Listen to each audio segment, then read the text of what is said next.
আমরা এই চোর বাটপাড়া দেখতে চাই না। 54 বছর আমরা এই চোর বাটপাড়ার কথা শুনছি, আর সেই 71-এর ট্যাগ এগুলি আমরা শুনতে চাই না। এতগুলো মায়ের বুক খালি হয়ে, এতগুলো বাচ্চা ছেলে মেয়ের চোখ হারানো, হাত হারানো, পায়ের পা হারানোর বিনিময়ে আমরা যে দ্বিতীয় স্বাধীনতা পেয়েছি, তা শুধুমাত্র একটি ভোটের জন্য নয়, তারা চেয়েছে একটি নতুন বাংলাদেশ। এই দেশ হবে আমজনতার দেশ, সবার সম অধিকার, কোনো বৈষম্য থাকবে না, ধনী দরিদ্রের দূরত্ব কমায় আনতে হবে। আমার বিশ্বাস এই অঙ্গীকার আমাদের জামাতে ইসলামীর আমির উনি এটা করতে পারবেন। ফ্যাসিবাদের কিছু মাথা পালিয়েছে শুধু, কিন্তু প্রশাসনের রন্ধে রন্ধে এখনো ফ্যাসিবাদের অঙ্গ প্রত্যঙ্গ ঘাপটি মেরে বসে আছে। দেশ নিয়ে গভীর ষড়যন্ত্র হচ্ছে। 12 ফেব্রুয়ারি সবাই রাস্তায় থাকবো এবং এক কথায় বলবো, হয় মাতৃভূমি, না হয় মৃত্যু। জনগণের বিজয় নিশ্চিত করে, হ্যাঁ ভোটের বিজয় নিশ্চিত করে নতুন বাংলাদেশের সূচনা করেই আমরা ঘরে ফিরবো ইনশাআল্লাহ। আমরা এক রক্তক্ষয়ী যুদ্ধের মাধ্যমে আজকে এখানে উপনীত। রক্ত আমরা 71 সালেও দিয়েছি, কিন্তু ফসল তুলতে পারি নাই। সম্পূর্ণ ফসল আওয়ামী লীগ তুলে নিয়ে গেছে। আমাদের যুদ্ধের রণাঙ্গনের প্রধান সেনাপতি ওসমানী সাহেবকেও সে ভাগ বাটার কিছু দেওয়া হয় নাই। একইভাবে এই জুলাই ফসল আমরা হাতছাড়া করতে রাজি না। এই জন্য আমরা চাইব হাবট, পুরনো জঞ্জাল সব আমরা ছুঁড়ে ফেলে দিব। আমাদের দেশ আমাদের মতো করে আমরা সাজাবো। এই দেশ হবে আমজনতার দেশ, সবার সম অধিকার, কোনো বৈষম্য থাকবে না, ধনী দরিদ্রের দূরত্ব কমায় আনতে হবে। আমার বিশ্বাস এই অঙ্গীকার আমাদের জামাতে ইসলামীর আমির উনি এটা করতে পারবেন। তার উপরে আমার আস্থা আছে। অন্তত এই লোকগুলি চোর না, বাটপার না। আমরা এই চোর বাটপাড়া দেখতে চাই না।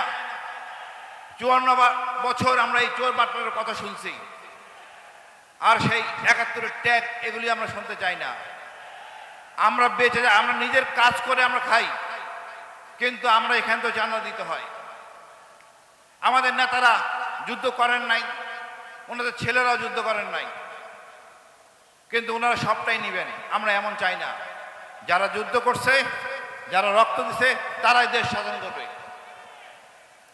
আমার মনে হয় এখন সময় আমাদের ঘুরনে দাঁড়ানো। কাউকে ভয় পাওয়ার কিছু নাই। আমরা আমাদের যা আছে তা নিয়ে আমরা বাঁচবো। কম হলো একটু কম খাবো, তা আমরা স্বয়ং সম্পূর্ণ হব। কোনোভাবে ভারতের মতো আমরা মাথা নত করবো না। আমরা সোজা হয়ে দাঁড়াবো। ইনশাল্লাহ আমরা বিজয় হব। আমরা সবাই হাদি হব। আমরা হাদি হয়ে বাঁচতে চাই। আমরা কণ্ঠ যেভাবে আমাদের রোধ করা হয়েছিল আওয়ামী লীগের সময়, সেই জায়গায় আমরা ফিরে যাব না। আপনারা আপনাদের মূল্যবান ভোট নিজ এলাকার সম্মানিত ব্যক্তি, সৎ সাহসী ব্যক্তিকে দিবেন, যাতে আপনার ভোটটা নষ্ট না হয়। আমি মনে করি আগামী দিন আমাদের জনগণের দিন, লুটপাট বাটপাটদের দিন শেষ। আমি কি করব না করব, নেতা যখন সিদ্ধান্ত নিতে না পারে, নিজের জন্য সিদ্ধান্ত যে নিতে না পারে, জনগণের সিদ্ধান্ত সে নিতে পারে না। আমাদের ওই নেতৃত্ব দরকার যে আমাদের সাথে থাকবে, আমার দেশটাকে সাথে নিয়ে যাবে। আমি এই শুভক্ষণে এই দলের মঙ্গল কামনা করছি। মহান আল্লাহ যেন আমাদের প্রত্যাশা পূরণ করেন। ধন্যবাদ। বাংলাদেশ জিন্দাবাদ। কিছুদিন আগেই আমি ছিলাম একটি অন্ধকার ঘরে, যেখান থেকে আমি বুঝতেও পারতাম না বাইরে কি দিন না রাত। আমাকে বলা হতো না আমাকে কোথায় আটকে রাখা হয়েছে, আমাকে বলা হতো না আজকে কয় তারিখ। আমি যখন নামাজ পড়ার জন্য সময়টাও জানতে চাইতাম, সে সময়টা আমাকে বলা হতো না। আমার পিতার ফাঁসির মাত্র কয়েকদিন পূর্বে আমাকে উঠে নিয়ে গুম করা হয়। যখন এটি অন্ধকার ঘরে চোখ বাঁধা অবস্থায়, হাত করা পর অবস্থায় আমি পড়েছিলাম, তখন নিজেকে সান্ত্বনা দিচ্ছিলাম যে বাংলাদেশে তো সংবিধান আছে। সংবিধানের বিধান হচ্ছে গ্রেফতারে 24 ঘন্টার ভিতরে আদালতে হাজির করতে হয়। হয়তো 24 ঘন্টার মধ্যেই আমার মুক্তি হবে এইখান থেকে। 24 ঘন্টা পেরিয়ে দিন হলো, দিন পেরিয়ে সপ্তাহ হলো, সপ্তাহ পেরিয়ে মাস, মাস পেরিয়ে বছর হয়ে গেল। কিন্তু সে অন্ধকার ঘর থেকে যখন আমি বেরোলাম না, তখন বুঝতে পারলাম একজন মানবাধিকার কর্মী হিসেবে যে গুমের বিরুদ্ধে আমি কথা বলছিলাম, আমার পিতার ফাঁসির কয়েকদিন পূর্বে আমি নিজেই সেই গুমের শিকার হয়ে পড়েছি।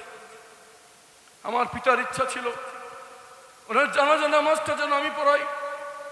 যারা আমাকে বন্দি করে রেখেছিল তাদেরকে আমি আকুতি মিনতি করে বলতাম যে মেনে নিলাম আমাকে এখান থেকে ছাড়বেন না, মেনে নিলাম পরিবারের সাথে যোগাযোগ করতে দিবেন না, কিন্তু সন্তান হিসেবে কি এতটুকু জানার অধিকার আমার নাই? যেই পিতাকে আমি ফাঁসির সামনে রেখে এসেছি, ওনার কি হলো? ওনার জানাজা নামাজটা কে পড়ালো? ওনার দাফনটা কোথায় হলো? আর ফাঁসির আগে পরিবারের সাথে শেষ সাক্ষাতে আমার শ্রদ্ধেয় পিতা আমার জন্য কি ওসিয়ত করে গেলেন, সন্তান হিসেবে এতটুকু জানার অধিকার আমার নাই?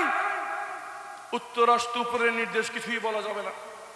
আমি ধরেই নিয়েছিলাম সে অন্ধকার ঘরেই আমার মৃত্যু হচ্ছে। যখনই রাত হতো তখন চিন্তা করতাম হয়তো আজকে রাতে ওরা আমাকে হত্যা করতে পারে, হয়তো আমাকে তওবা করার সময়টুকু তারা দেবে না। এই জন্য যখনই রাত হতো তখনই তওবা করে তৈরি থাকতাম এবং আল্লাহকে বলতাম আমি তওবা অবস্থায় আছি, যদি আমাকে আজকে রাতে ওরা হত্যা করে এই তওবার বদলে যে আল্লাহ তুমি আমাকে ক্ষমা করে দিও। যে রাতে তারা আমাকে টেনে হিচ্ছে সেই ঘর থেকে বের করছিল, আমি মনে করেছিলাম যে আমাকে হত্যা করা হচ্ছে।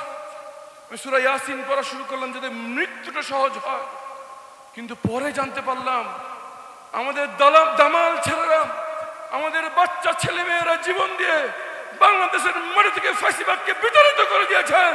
এই জন্য আমি ফিরে এসেছি আপনাদের কাছে। সম্মানিত উপস্থিতি, আমাদের বাচ্চারা, আমাদের বাবা মারা জীবনের ঝুঁকি নিয়ে 5ই আগস্ট যখন মাঠে নেমে পড়েছিল, তারা জানতো না আজকেই তাদের বিদায় হচ্ছে।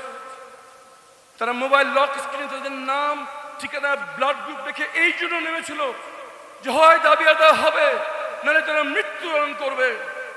যখন তারা সব দিয়ে নেমে পড়েছিল, আল্লাহর সাহায্য আসমান থেকে নেমে এসছে। সম্মানিত ভাইয়ের আমার, এতগুলো মায়ের বুক খালি হয়ে, এতগুলো বাচ্চা ছেলে মেয়ের চোখ হারানো, হাত হারানো, পায়ের পা হারানোর বিনিময়ে আমরা যে দ্বিতীয় স্বাধীনতা পেয়েছি তা শুধুমাত্র একটি ভোটের জন্য নয়, তারা চেয়েছে একটি নতুন বাংলাদেশ। বাংলাদেশ মানুষ হাঁপিয়ে উঠেছে পুরনো রাজনীতিতে, তারা হাঁপিয়ে উঠেছে পেশি শক্তির প্রভাব, তারা হাঁপিয়ে উঠেছে কালো টাকার প্রভাবে, তারা হাঁপিয়ে উঠেছে দুর্বৃত্তদের রাজনৈতিক ক্ষমতায়নে। তারা দেখতে চায় নতুন নেতৃত্ব। তারা স্বপ্ন দেখে এমন একটি বাংলাদেশের যেখানে এমন কিছু লোক দেশ নেতৃত্ব দিবে যাদেরকে অন্তত আর যাই হোক টাকা দিয়ে কেউ কিনতে পারবে না। সেই নেতৃত্ব ইনশাআল্লাহ বাংলাদেশকে উপহার দেবে 10 দলের পক্ষ থেকে তাদের নেতা হিসেবে আমাদের সবার প্রাণপ্রিয় নেতা ডক্টর শফিকুর রহমান ইনশাআল্লাহ। উনি যখন হৃদরোগে আক্রান্ত হয়ে অসুস্থ হয়ে পড়লেন, সবাই তাকে বললো যে আপনার বিদেশে চলে যান চিকিৎসার জন্য। উনি বলেছিলেন যে যেখানে আমার দেশের অধিকাংশ মানুষ দেশের বাইরে যাওয়ার চিকিৎসা তারা যেতে পারে না, সেখানে তাদের প্রতিনিধি হয়ে আমি কিভাবে দেশের বাইরে যাই। উনি জীবনের ঝুঁকি নিয়ে হলেও বাংলাদেশে চিকিৎসা করিয়েছেন। ভাইয়ের আমার, এরকমই নেতা আমরা চাই। তারা সবসময় সর্বাবস্থায় দেশের সামনে থাকবে। তারা নির্ভয় বলবে হয় মাতৃভূমি না হয় মৃত্যু, ইনশাআল্লাহ। ভাইয়ের আমার, ফ্যাসিবাদের কিছু মাথা পালিয়েছে শুধু, কিন্তু প্রশাসনের রন্ধে রন্ধে এখনো ফ্যাসিবাদের অঙ্গ প্রত্যঙ্গ ঘাপটি মেরে বসে আছে। দেশ নিয়ে গভীর ষড়যন্ত্র হচ্ছে। কিন্তু বাংলাদেশের মানুষ বারবার দেখিয়েছে, যখন ছাত্র জনতা মাঠে নেমে আসে তখন পর্বত সমান শক্তিও বিলীন হয়ে যায়। যতই ষড়যন্ত্র করুক, যত অশুভ শক্তি চক্রাক, ইনশাআল্লাহ 12 তারিখ বাংলাদেশের মানুষ আরো একবার রাস্তায় নেমে এসে জনগণের বিজয় নিশ্চিত করবে ইনশাআল্লাহ। ভাইয়ের আমার, যে 5 আগস্ট আমরা সবাই মাঠে নেমে এসেছিলাম, যেভাবে আপনাদের সন্তানেরা মাঠে নেমে এসেছিল, যেভাবে পিতা মাতারা সকল কিছু ছেড়ে মাঠে নেমে এসেছিল, সময় এসছে আরো একবার সকল ভেদাভেদ ভুলে কাঁধে কাঁধ এবং হাতে হাত মিলিয়ে নতুন বাংলাদেশের জন্য আরো একবার রাস্তায় নেমে পড়া। সেই রাস্তায় নেমে আসার দিন হচ্ছে 12ই ফেব্রুয়ারি। 12ই ফেব্রুয়ারি সবাই রাস্তায় থাকবো এবং এক কথায় বলবো হয় মাতৃভূমি না হয় মৃত্যু। জনগণের বিজয় নিশ্চিত করে হ্যাঁ ভোটের বিজয় নিশ্চিত করে নতুন বাংলাদেশের সূচনা করেই আমরা ঘরে ফিরবো ইনশাআল্লাহ। দেখা হবে 12 তারিখ রাজপথে ইনশাআল্লাহ। আসসালামু আলাইকুম ওয়া রাহমাতুল্লাহি ওয়া বারাকাতুহু।